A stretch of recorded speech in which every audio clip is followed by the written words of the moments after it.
ছেলে যখন চাকরি করে, কোনো একটা কারণে যদি তার চাকরি চলে যায়, সেই ক্ষেত্রে সেই ছেলেটার পাশে কেউ দাঁড়ায় না। এবং যেই পরিবারের জন্য, যে ফ্যামিলিটার জন্য সে এত পরিশ্রম, দিন রাত এক করে পরিশ্রম করে ফেললো, বউ বাচ্চা বাপ মা কেউই তার পাশে দাঁড়ায় না, ভাই ব্রাদার বোন কেউই নেই।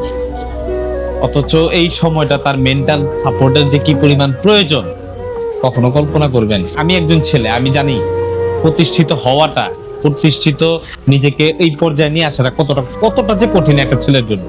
যখন একটা ছেলে ছোট থেকে বড় হয়, তখন সবাই চেষ্টা করে, সবাই চিন্তা করে তার ফ্যামিলির জন্য কিছু একটা করবে।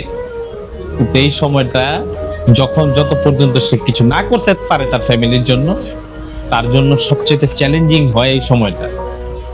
একটা ছেলের চাকরি যদি চলে যায়, তার পাশে দাঁড়ানো, নয়তো দেখবেন কখন সে মৃত্যুর মতন, আত্মহত্যার মতন কঠিন পথ অবলম্বন হয়তো করতেও পারে।